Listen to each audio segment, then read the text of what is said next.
मुंबई आतंकी हमले का सरगना और प्रतिबंधित संगठन जमात उल दावा का प्रमुख हाफिज सईद पाकिस्तान सरकार की हिरासत में है। वो आतंकवाद के 7 मामलों में दोषी करार दिए जाने के बाद 78 सालों के कारावास की सजा काट रहा है। कौन है हाफिज सईद, क्या रहा है इसका इतिहास और क्यों ये भारत में मोस्ट वांटेड है, आज चर्चा इसी मुद्दे पर करेंगे। नमस्कार, मैं हूं आशीष सिंह और आप देख रहे हैं अनकट। सबसे पहले खबर क्या है वो जान लेते हैं। तो मुंबई में हुए 26 से 11 आतंकी हमलों का मास्टरमाइंड और लश्कर-ए-तैयबा का चीफ हाफिज सईद पाकिस्तान की जेल में बंद है।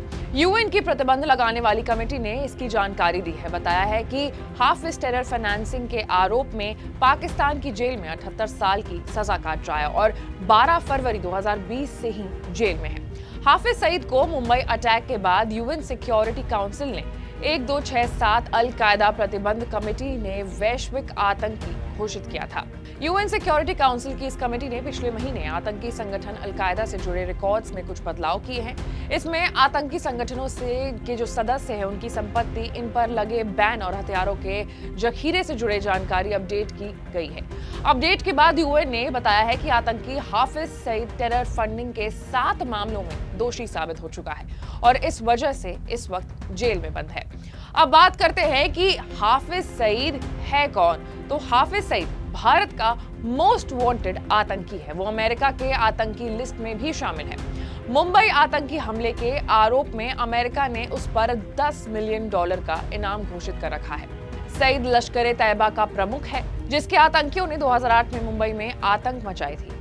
उसे पहली बार 2019 में गिरफ्तार किया गया था, वो भी तब जब पाकिस्तान पर FATF यानी फाइनेंशियल एक्शन टास्क फोर्स की तलवार लटकी थी।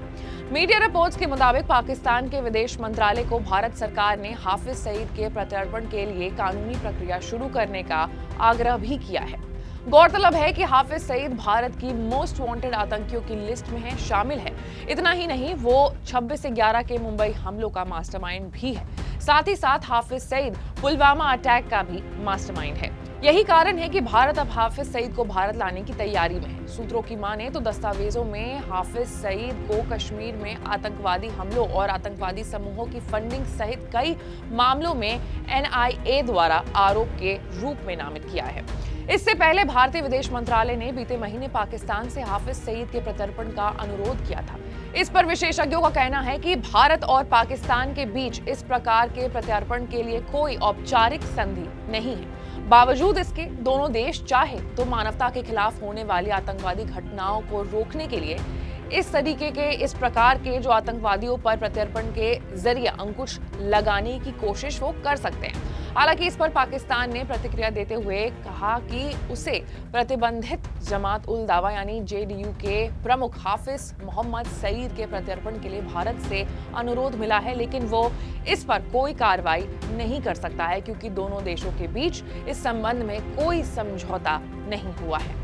ऐसे ही तमाम बड़े खबरों से अपडेटेड रहने के लिए आपको अनकट को लाइक, सब्सक्राइब और शेयर करना होगा। मैं थी आपके साथ आशीष सिंह।